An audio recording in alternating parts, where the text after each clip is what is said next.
Tiba-tiba Jibril datang, kemudian Jibril mengatakan, "Ya Rasulullah, malaikat maut ada di depan pintu. Dia minta izin untuk masuk kepadamu." Kemudian kata Rasul sallallahu alaihi wasallam, "Aku izinkan, masuk saja." Maka Jibril pun kemudian dengan malakul maut masuk ke kamar Aisyah radhiyallahu anha. Kemudian dia mengatakan, "Assalamu alayka ya Rasulullah." Kata malaikat maut, "Keselamatan bagi engkau wahai Rasul. Aku diperintahkan oleh Allah untuk memberikan pilihan kepadamu wahai Muhammad. Apakah engkau tetap ingin hidup di dunia dan Allah berikan banyak kenikmatan kepada engkau wahai Muhammad, ataukah engkau kembali kepada Allah Subhanahu wa taala?"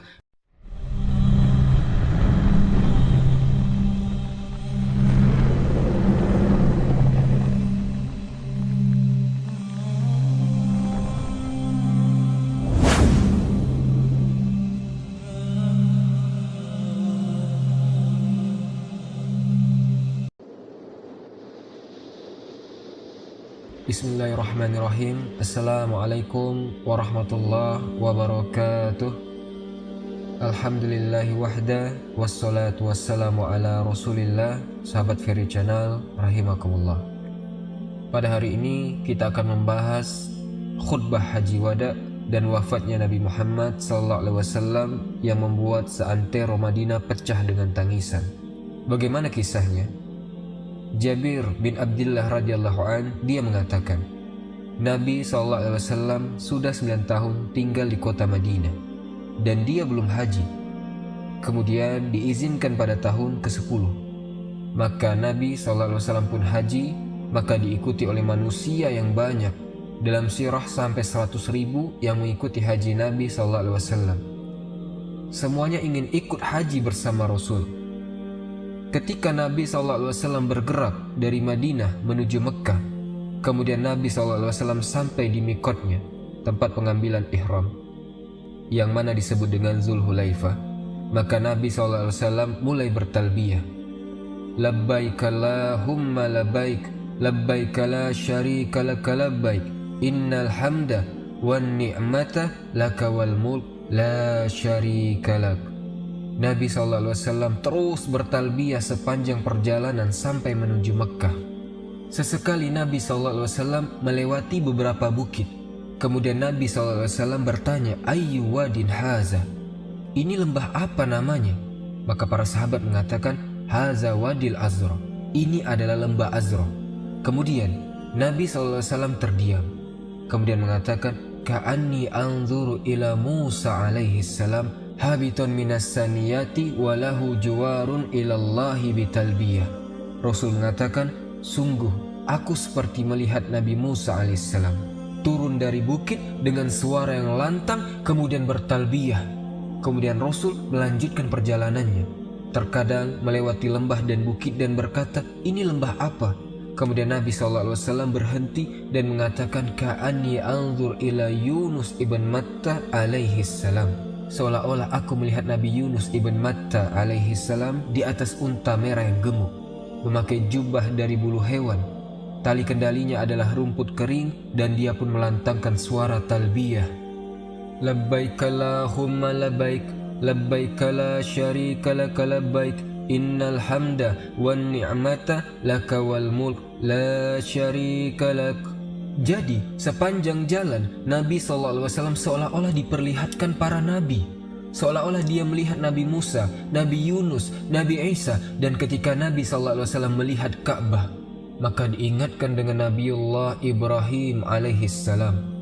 Teringat bahwa dialah yang bangun Ka'bah dengan putranya Ismail alaihissalam. Kemudian Ibrahim berdoa dengan doa kebaikan, dan salah satu doanya, Rabbana ib'as fihim rasulan, ya Allah, bangkitkan dari tempat ini seorang Rasul yang akan mengajarkan kitab dan kebaikan.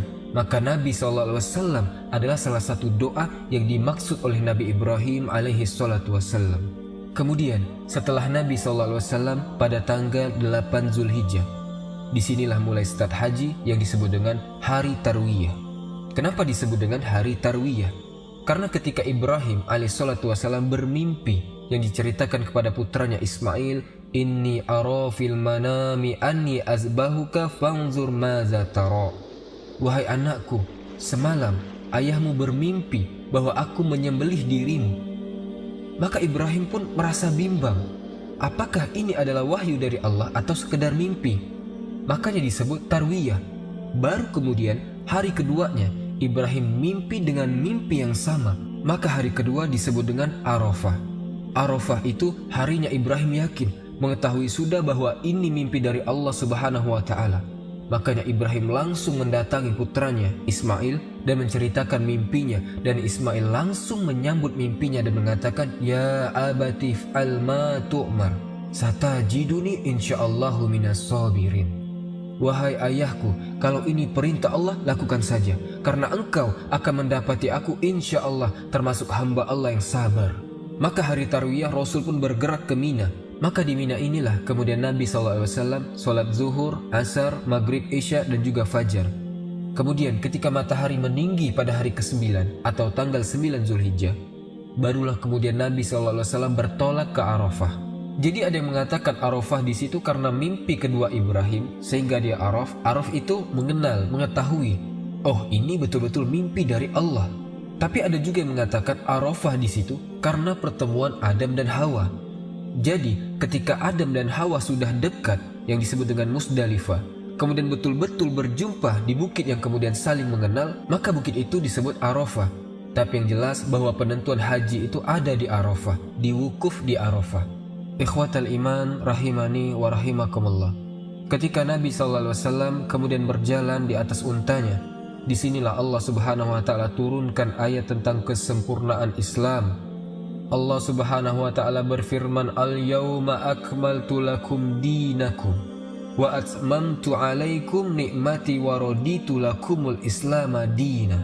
Pada hari ini telah aku sempurnakan untukmu agamamu, dan telah aku cukupkan kepadamu nikmatku, dan telah aku ridhoi Islam sebagai agama bagimu. Dan ayat ini adalah ayat yang agung yang Allah turunkan kepada umat Islam.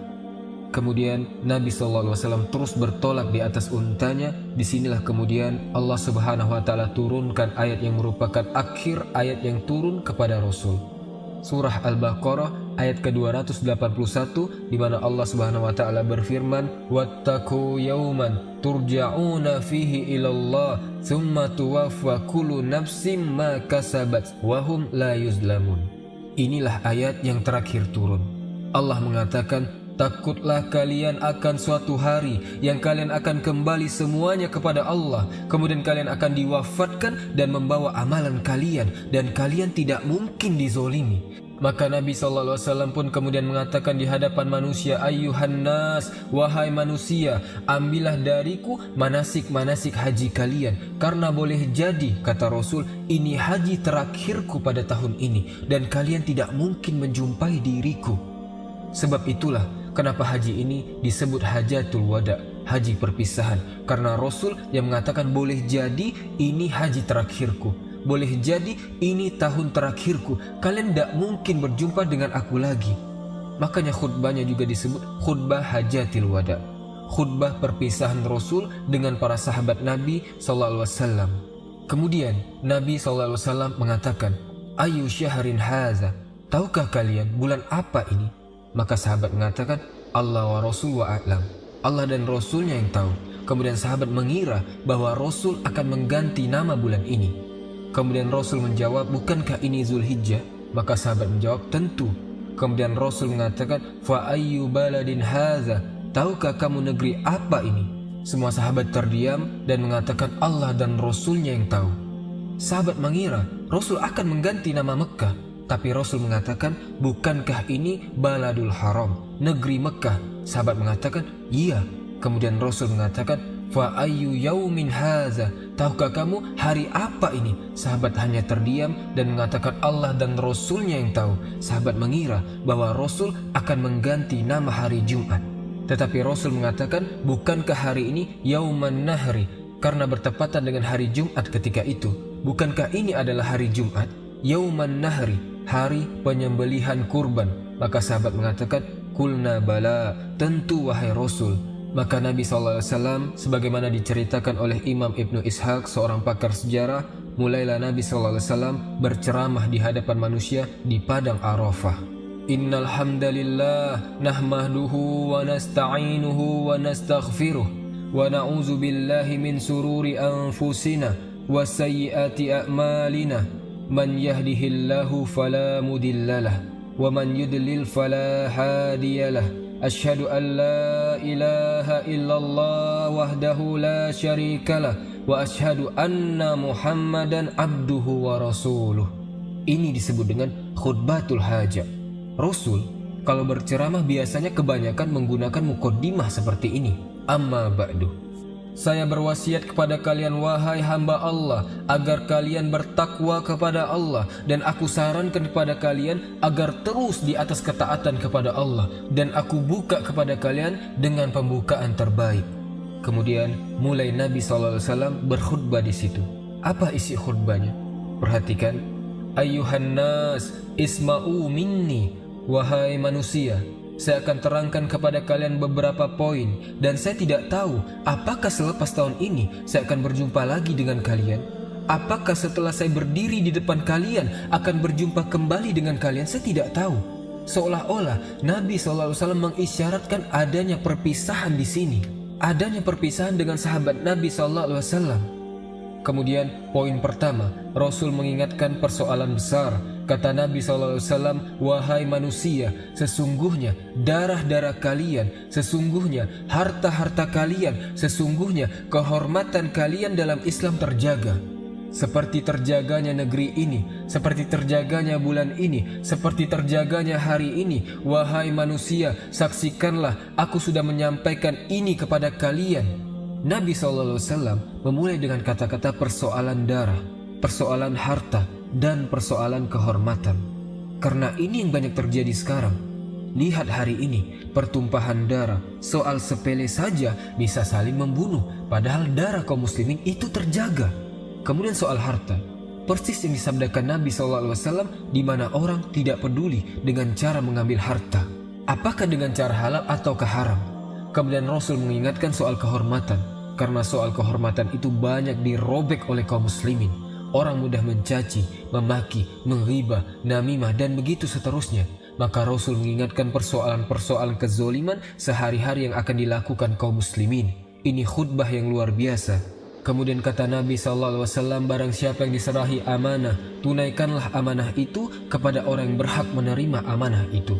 Karena persoalan amanah ini sejak zaman dulu sangat langka, apalagi di zaman sekarang. Orang yang dititipi harta tidak amanah. Orang yang dititipi jabatan tidak amanah. Orang yang dititipi anak pun tidak amanah. Jadi ini mencakup semua aspek kehidupan soal amanah ini. Kemudian Nabi SAW mengatakan bahwa semua riba dalam Islam sudah tidak berlaku. Tidak boleh lagi ada riba, karena zaman dulu sudah ada riba. Kenapa Rasul mengingatkan soal riba? Karena kita di zaman sekarang ini tidak lepas daripada riba. Padahal Nabi SAW sudah mengingatkan soal riba ini. Karena ini riba persoalan berat, termasuk dosa besar. Dimimpikan Nabi SAW dalam mimpinya, ketika melihat azab kubur, dia melihat ada seseorang yang berenang di air darah. Kemudian dia tidak bisa ke pinggir, karena setiap orang itu mau ke pinggir diberikan batu yang besar, kemudian dimasukkan ke mulutnya, sehingga dia kepayahan berenang di tengah-tengah sungai darah. Makanya Rasul ingatkan soal riba. Kemudian Nabi SAW mengingatkan soal dendam kesumat. Dan masalah dendam di masyarakat luar biasa. Gara-gara dendam bisa saling membunuh. Terkadang yang salah anaknya, yang dibunuh bapaknya. Yang salah orang tuanya, yang dibunuh anaknya. Dan begitulah dalam Islam, semua dihilangkan dalam khutbah ini. Kemudian Nabi SAW mengingatkan lagi tentang kemuliaan bulan Haram. Allah telah menciptakan langit dan bumi, dan jumlah bulan itu 12 dalam setahun. Dari 12 bulan itu ada 4 bulan suci, 3 berturut-turut, 1 terpisah. Zulqa'dah, Zulhijjah, Muharram. Kemudian bulan Rajab, bulan di antara Jumadil Akhir dan bulan Sya'ban, kata Rasul. Makanya kemudian dalam Islam 4 bulan ini menjadikan 4 bulan suci juga, bahwa orang bermaksiat di bulan ini Allah besarkan dosanya. Orang yang beramal soleh di 4 bulan ini Allah besarkan pula pahalanya, supaya mensucikan 4 bulan ini, mulai dari Zulqa'dah, kemudian Zulhijjah, kemudian Muharram, dan ini 3 bulan berturut-turut, kemudian 1 terpisah, bulan Rajab. Kemudian Nabi SAW mulai mengingatkan soal keluarga. Kata Nabi SAW, wahai manusia, sebagaimana kamu punya hak atas istri kamu juga punya hak kepada kamu. Di mana hak kamu atas mereka adalah tidak mengizinkan orang yang tidak kamu sukai menginjakkan kaki di rumahmu. Dan jangan sampai mereka secara terang-terangan membawa perbuatan keji atas dirimu. Kalau sampai mereka melakukan semua itu, Tuhan mengizinkan kamu berpisah tidur dengan mereka dan boleh memukul mereka dengan pukulan tanpa bekas. Bila mereka sudah tidak melakukan hal itu, artinya sudah taat kepadamu, maka kewajibanmu tetap memberikan rizki dan pakaian kepada mereka. Kemudian Rasul mengatakan, ingatlah bahwa istri-istri kalian adalah teman kalian. Dia tidak memiliki sesuatu kecuali hanya bersandar kepada kalian. Kalian mengambil dengan amanah Allah dan kalian menghalalkan kemaluannya dengan kalimat-kalimat Allah. Bertakwalah kepada Allah terhadap wanita-wanita kalian. Maka perbaiki pergaulan kalian dengan istri-istri kalian dengan baik. Ya, ikhwatal iman rahimani wa rahimakumullah. Kemudian Rasul mengingatkan kembali, wahai manusia, dengarkan, pegang ucapanku, kata Rasul. Setiap muslim itu bersaudara buat muslim yang lainnya. Dan kaum muslimin semuanya bersaudara, tetapi seseorang tidak dibenarkan mengambil sesuatu dari saudaranya kecuali jika dengan senang hati diberikan kepadanya. Maka janganlah kalian saling menzolimi antara diri kalian. Kemudian Nabi SAW mengatakan, ingat, jangan sampai sepeninggalku kalian kemudian menjadi kafir, menyerang sebagian kalian kepada sebagian yang lainnya. Ingat, aku tinggalkan kepada kalian 2 pusaka. Kalau kalian pegang, tidak mungkin kalian sesat selama-lamanya. Kemudian Rasul mengatakan, kitabullah, Al-Quran dan sunnah Nabi SAW yang bisa menjauhkan orang dari kesyirikan dan kekufuran hanya kembali kepada Al-Quran dan sunnah. Kalau tidak kembali kepada Al-Quran dan Sunnah, sesat kalian. Itu sabda Nabi SAW. Kemudian Nabi SAW mengingatkan soal urusan waris. Kata Nabi SAW, Allah sudah membagi bagian-bagian warisan itu. Dalam surah An-Nisa kan sudah dibagi warisan-warisan itu, si fulan dapat sekian, si fulan dapat sekian. Dan tidak ada wasiat bagi ahli waris. Maksudnya seperti apa? Umpamanya ada orang tua punya anak 5. 1 anaknya ini baik, bakti kepada orang tuanya, yang 4 ini kurang ajar semuanya. Akhirnya, karena kebaikannya 1 anak ini sudah merawat orang tuanya, kata orang tuanya kepada 1 anaknya ini, nak, karena engkau yang sudah merawatku, rumah ini kukasih ke kamu. Yang lain tidak kukasih karena kurang ajar. Itu namanya wasiat. Dalam Islam tidak ada wasiat seperti itu, karena wasiat itu hanya berlaku pada orang yang di luar ahli waris. Umpamanya punya anak angkat, dia berwasiat kepada anak angkatnya. Anak angkat bukan ahli waris, boleh diwasiati. Itu pun tidak boleh lebih dari 1/3 kata Rasul. Paling banyak 1/3 harta. Jadi sudah jelas semuanya. Kemudian kata Nabi SAW, tidak boleh orang itu bernasab kepada yang bukan bapaknya.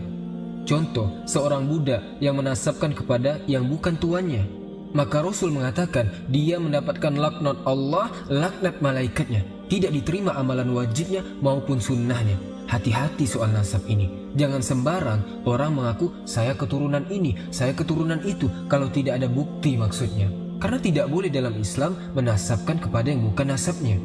Karena ada orang tua angkat, saking sayangnya dengan anak itu, diambil dari bayi, dirawat dari bayi, kemudian dinasabkan pula kepada bapak angkatnya. Jika memang tidak diketahui siapa nasabnya, maka dinasabkan dengan kalimat Abdullah, hamba Allah. Selesai. Ikhwatal iman rahimani wa rahimakumullah. Kemudian Nabi SAW setelah banyak memberikan nasihat, terakhir Rasul mengatakan, wa antum tus'aluna anni fama antum qailun. Kalian akan ditanya soal diriku, kira-kira apa yang kalian jawab? Kemudian mereka para sahabat mengatakan, kami bersaksi, engkau sudah menyampaikannya, engkau sudah memberikan nasihat kepada kami, engkau sudah menyampaikan semuanya. Maka Nabi SAW langsung telunjuknya mengarah ke langit dan mengatakan, ya Allah, saksikan bahwa aku sudah menyampaikan semuanya. Tidak ada yang kututup-tutupi, semua wahyu sudah kusampaikan kepada umatku. Ikhwatal iman rahimani wa rahimakumullah. Dan ini adalah inti poin dari khutbatul haja fil wada, khutbah wada ketika haji wada. Kemudian setelah hajatul wada, Nabi SAW bertolak dari Mekah menuju Madinah. Disinilah Nabi SAW mulai terasa sakit-sakitan. Karena ingat, dari Hajatul Wada ke wafatnya Nabi SAW itu hanya 3 bulan. Habis itu Rasul meninggal. Jadi ketika Nabi SAW kemudian pulang dari Hajatul Wada, kemudian 9 hari sebelum wafatnya Nabi SAW, terasa amat sangat berat, sakit parah Rasul, tidak bisa bangun. Tapi Nabi SAW berusaha memaksakan diri untuk berziarah kepada kuburan syuhada Uhud. Maka dipapahnya Nabi SAW menuju Uhud. Ketika sampai di Uhud, Nabi SAW mengucapkan salam kepada mereka, Assalamualaikum ya syuhada Uhud, antum sabiqun wa inna insyaallah bikumul lahikum, wa inna insyaallah bikumul lahikum. Kata Nabi SAW, keselamatan bagi kalian wahai syuhada Uhud. Kalian sudah mendahului kami, tapi kami juga akan menyusul kalian. Tapi kami juga akan menyusul kalian. Seolah-olah Nabi SAW ingin mengingatkan para sahabat yang ingin ikut bersama Rasul ziarah kuburan Uhud itu. Rasul ingin katakan bahwa sesungguhnya kenikmatan yang kalian rasakan sekarang ini karena pengorbanan mereka. Termasuk kita juga hari ini. Kenikmatan yang kita rasakan hari ini, enak solat, mendapatkan nikmat yang luar biasa. Kita bisa mengamalkan Islam, kita bisa mencari nafkah dengan tenang, hidup dengan tenang. Seolah-olah Rasul ingin mengatakan itu semua perjuangan mereka, para syuhada Uhud itu. Kemudian setelah itu Nabi SAW mengatakan di hadapan para sahabatnya, kata Nabi SAW, waditu anni lakitu ikhwani, aku rindu ingin berjumpa dengan teman-temanku, kata Rasul. Sahabat heran, bingung. Makanya sahabat mengatakan, awalasna ikhwanuka ya Rasulullah. Wahai Rasul, kami kan teman-temanmu. Maka Rasul mengatakan, la antum ashabi, bukan, kalian ini sahabat-sahabatku. Lalu sahabat mengatakan, lalu siapa yang dimaksud engkau temanmu wahai Rasul? Kata Nabi SAW, yang dimaksud teman-temanku adalah sebuah kaum yang tidak pernah melihatku, tetapi mereka beriman kepadaku. Nah, ini adalah kita. Rasul rindu kepada kita, tapi terkadang kita tidak rindu kepada Nabi SAW. Kita terlalu asik menyelisihi sunnahnya, meninggalkan sunnahnya, menganggap sunnah ini remeh, terkadang mencaci maki sunnahnya. Di mana kita dengan Rasul Muhammad SAW? Ya umat Muhammad, ikhwatal iman, rahimani wa rahimakumullah. Kemudian Nabi SAW pun pulang. Sakit makin parah. Ketika parah-parahnya, Rasul tidak bisa bangkit, sehingga dia mengatakan kepada Aisyah radhiyallahu anha, sakit yang diderita Rasul itu jauh lebih yang dibandingkan sakit orang biasa. Makanya Rasul mengatakan kepada Aisyah, ya Aisyah, innalil mauti la sakara. Wahai Aisyah, sungguh menjelang detik-detik kematian itu ada keperitan yang luar biasa. Karena sakitnya Rasul itu berlipat dari orang biasa. Ketika Nabi SAW mengucapkan kalimat itu, tiba-tiba Rasul mendengar ada kegaduhan di dalam Masjid Nabawi dan juga di luar masjid. Gaduh para sahabat. Rupanya mereka para sahabat sedang sedih dan sebagian mereka menangis. Sebelumnya Nabi SAW setelah pulang dari Uhud mengunjungi syuhada Uhud malam itu di rumah Maimunah, istri Nabi SAW. Kemudian Rasul meminta kepada Maimunah, bisakah kau hadirkan semua istri-istriku? Maka semua istrinya hadir di rumah Maimunah. Kemudian Rasul mengatakan, apakah kalian mengizinkan untuk aku tinggal di rumah Aisyah? Maka semua istri-istrinya mengizinkan, silahkan wahai Rasul. Tapi Rasul tidak sanggup berjalan karena sudah sakit parah. Maka datanglah Ali radhiyallahu an dengan Fadl ibn Abbas memapah Rasul dari rumah Maimunah ke rumah Aisyah radhiyallahu anha. Di rumah Aisyah inilah, ketika dari rumah Maimunah ke rumah Aisyah kan dilihat para sahabat, melihat bagaimana Rasul lunglai, sakit parah. Tersebarlah berita ini hampir ke seantero Madinah. Akhirnya warga-warga Madinah dan para sahabat semua berdatangan dan berkumpul di masjid Nabi SAW. Sebagian mereka bersedih dan menangis sehingga suara mereka sampai masuk ke rumah Aisyah radhiyallahu anha. Sehingga Rasul bertanya kepada Aisyah, ini suara siapa wahai Aisyah? Maka Aisyah radhiyallahu an mengatakan, itu suara sahabat-sahabat engkau wahai Rasul. Mereka takut akan kondisimu. Maka akhirnya kemudian Nabi meminta kepada Ali dan Fadl, tolong papah aku. Aku ingin berjumpa dengan sahabat-sahabatku. Maka dipapahlah Nabi SAW yang sangat lemas kala itu. Kemudian dinaikkan ke atas mimbar dan disitulah wasiat terakhir yang diwasiatkan Nabi SAW. Apa wasiatnya? Kata Nabi SAW, wallahi mal faqru aksya alaikum. Demi Allah, kata Rasul, bukanlah kefakiran yang aku takutkan kepada kalian, walakin aksya alaikum antum satud dunya kama busitas ala man kana qablahum fatanafasuha kama tanafasuha fatuhlikakum kama ahlakathum. Kemudian kalian berlomba-lomba seperti mereka berlomba-lomba, kemudian kalian binasa seperti mereka binasa. Kemudian kata Nabi SAW, ayyuhan nas as-salatu sholah wa ma malakat aimanukum. As-salatu sholah wa ma malakat aimanukum. As-salatu sholah wa ma malakat aimanukum.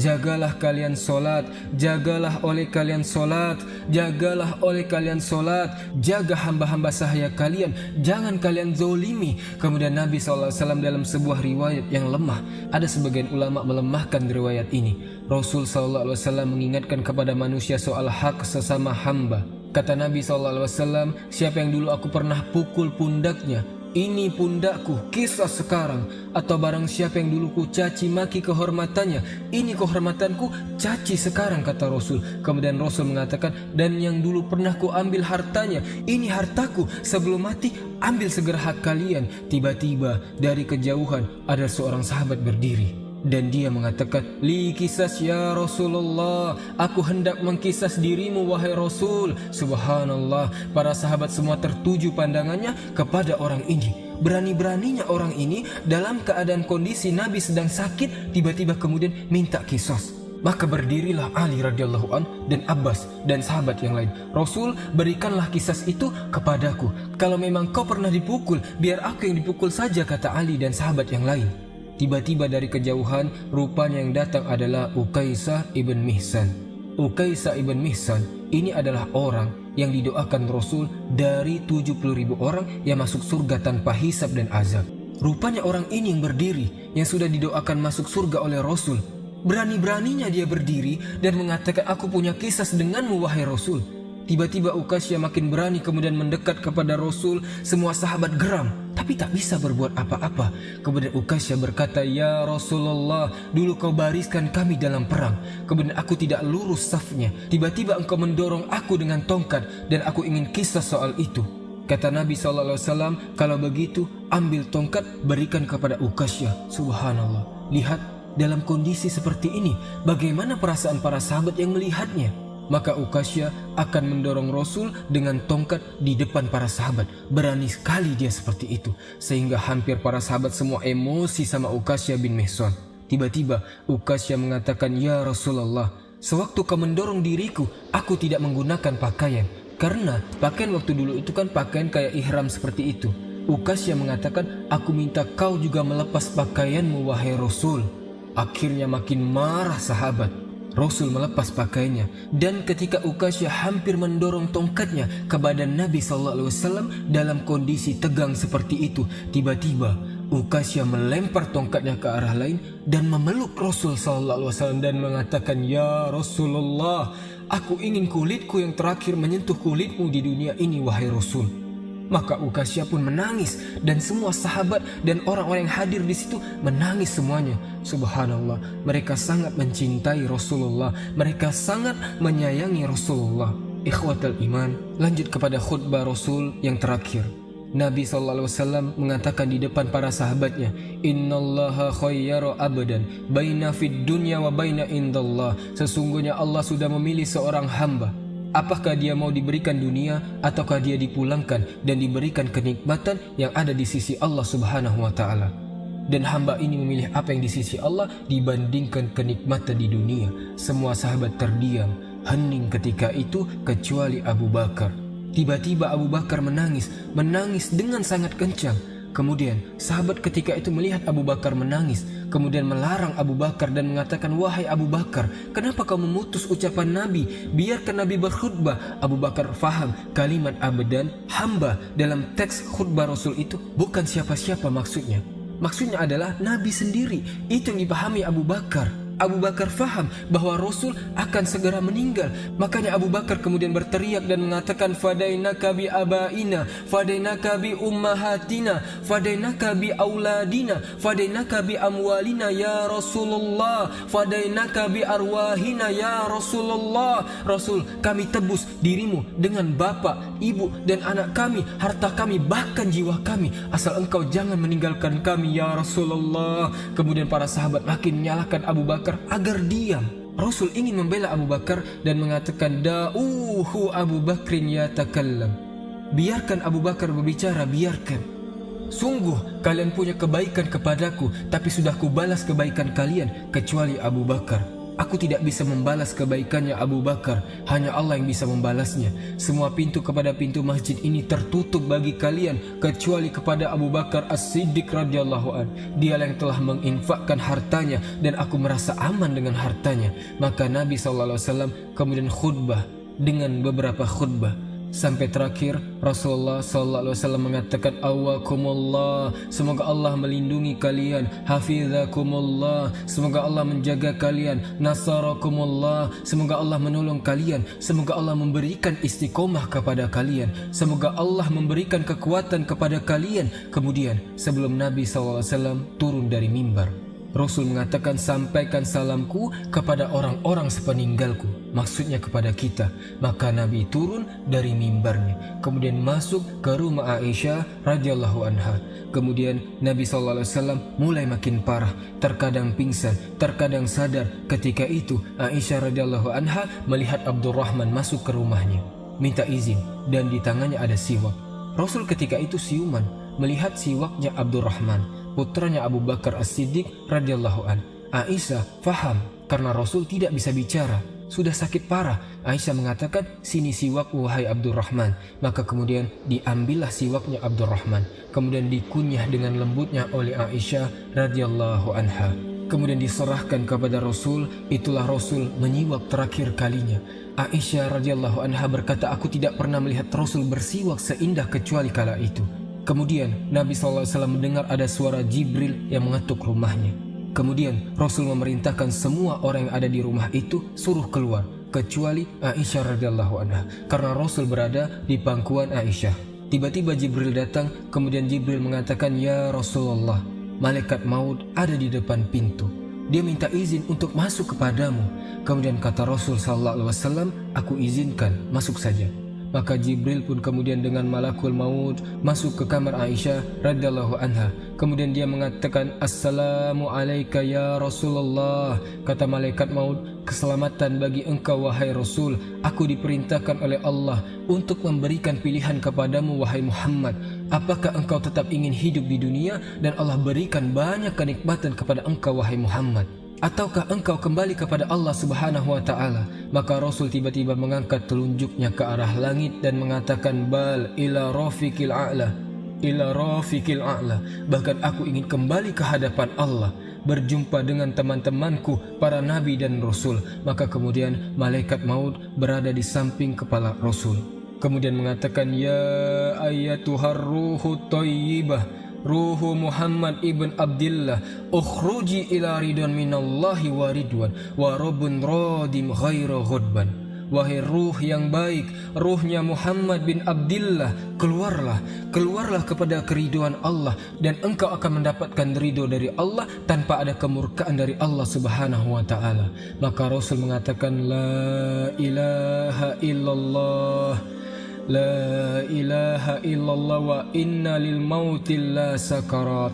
Maka Rasul mengucapkan kalimat tauhid, kemudian ruhnya dicabut oleh malakul maut dan kembali kepada Allah Subhanahu wa ta'ala. Ketika Nabi SAW sudah tidak beruh lagi, ruhnya sudah dicabut malakul maut, Aisyah radhiyallahu anha, namanya istri yang paling dicintai Rasul dan mencintai Rasul, bingung harus mengucapkan kalimat apa, sehingga dengan gemetarnya Aisyah mengatakan, mata Rasulullah, mata Rasulullah, Rasul sudah meninggal, Rasul sudah meninggal. Ketika mendengar teriakan Aisyah radhiyallahu anha bahwa Rasul sudah meninggal, semua sahabat yang ada di Masjid Nabawi semua menangis.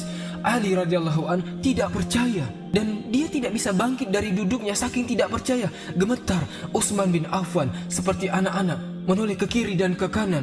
Umar langsung pulang mengambil pedangnya, kemudian mengatakan, siapa yang mengatakan Muhammad sudah meninggal, akan kutebas kepalanya, akan kupenggal lehernya, kecuali Abu Bakar As-Siddiq radhiyallahu an. Datang Abu Bakar langsung masuk ke kamar Aisyah. Dilihat wajahnya Rasulullah SAW sambil menangis, Abu Bakar mengatakan, ya Rasulullah, tibta hayyan wa mayyatan. Sungguh engkau itu indah ya Rasulullah, hidupmu dan matimu, kata Abu Bakar As-Siddiq. Kemudian Abu Bakar keluar menenangkan Umar, dipegang tangannya Umar bin Khattab. Tenang Umar, langsung ngomong Abu Bakar As-Siddiq perkataan yang ma'ruf. Beliau mengatakan, man kana ya'budu Muhammadan fa inna Muhammadan qad mat. Barang siapa yang selama ini menyembah Muhammad, maka sesungguhnya Nabi Muhammad sudah meninggal. Wa man kana ya'budullah fa innallaha hayyun la yamut. Tapi barang siapa yang menyembah Allah Subhanahu wa taala, sungguh Allah Maha hidup dan tidak akan pernah mati. Lalu Abu Bakar As-Siddiq membacakan ayat, wa ma Muhammadun illa rasulun qad qalat min qablihi rusul. Tidaklah Muhammad adalah seorang Rasul yang sebelumnya telah datang Rasul yang semisalnya. Afa in mata ukutila in qalabtu ala aqabikum. Apakah jika ia meninggal terus kalian mau kembali ke masa jahiliyah lagi? Mendengar ayat itu teman-teman sekalian, jatuh Umar bin Khattab.